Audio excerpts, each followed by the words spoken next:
1,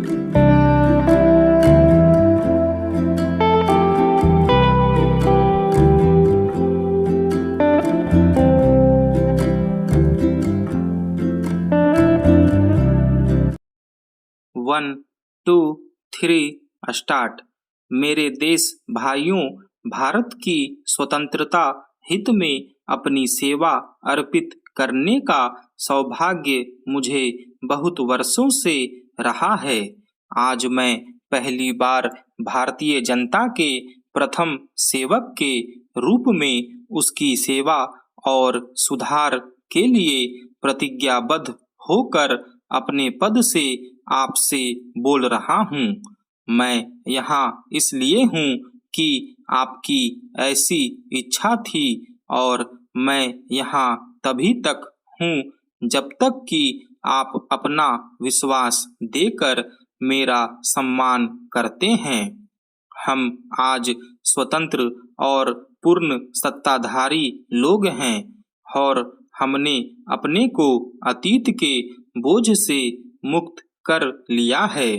हम संसार की ओर स्पष्ट और मैत्रीपूर्ण आँखों से और भविष्य की ओर आस्था और विश्वास के साथ देखते हैं। विदेशी आधिपत्य का बोझ दूर हो गया है, लेकिन स्वतंत्रता अपनी अलग जिम्मेदारियां और भार लाती है और उन्हें हम स्वतंत्र लोगों की भावना से ही आत्मसंयम के साथ और उस स्वतंत्रता की रक्षा और विस्तार करने के निश्चय से वहन कर सकते हैं। हमने बहुत कुछ हासिल कर लिया है, परंतु हमें अभी इससे अधिक हासिल करना है।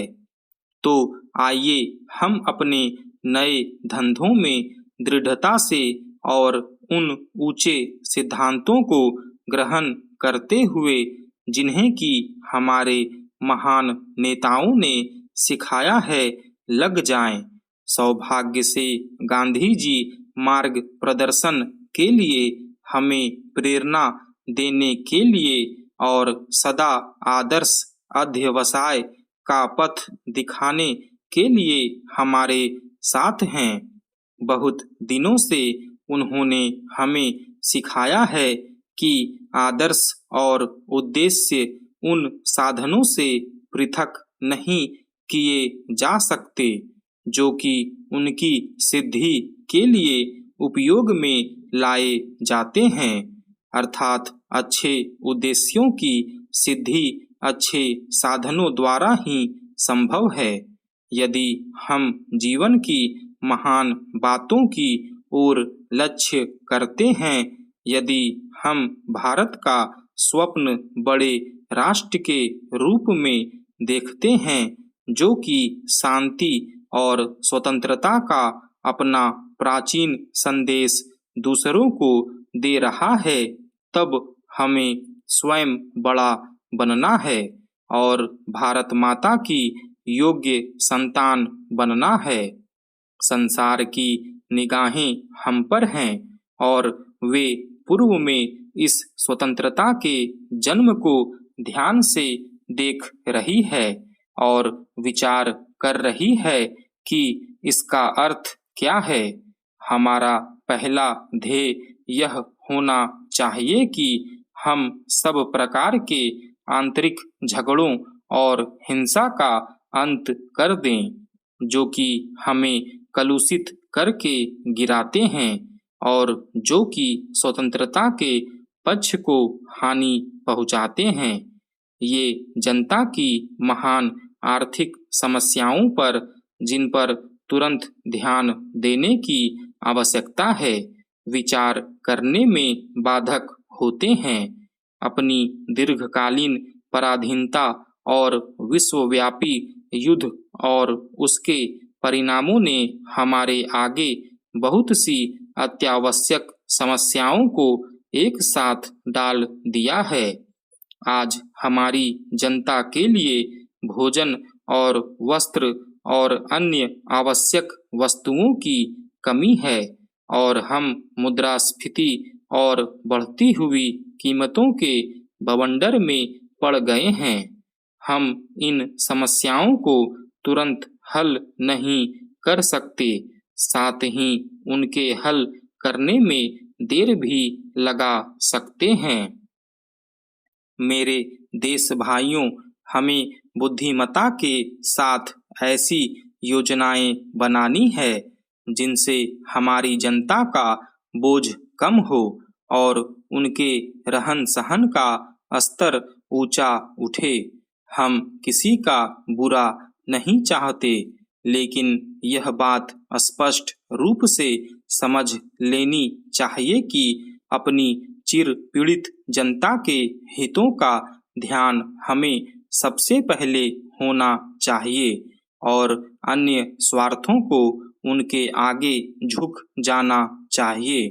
हमें अपनी दकियानुसी भूमि व्यवस्था को शीघ्र ही बदलना है और हमें एक बड़े और संतुलित पैमाने पर उद्योग व्यवसायों को उन्नत करना है, जिससे कि देश की संपत्ति बढ़े और लाभ उचित रूप में वितरित हो सके।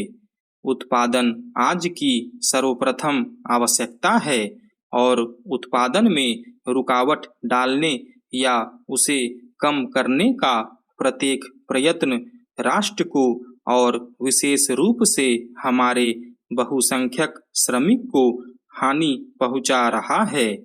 लेकिन केवल उत्पादन पर्याप्त नहीं, क्योंकि इसका परिणाम यह हो सकता है कि संपत्ति खींचकर कुछ थोड़े से हाथों में आ जाए। उन्नति के मार्ग में यह बाधक होगा और आज के प्रसंग में अस्थिरता और संघर्ष उत्पन्न करेगा। अतएव समस्या को हल करने के लिए उचित और न्यायसंगत वितरण अत्यंत आवश्यक है।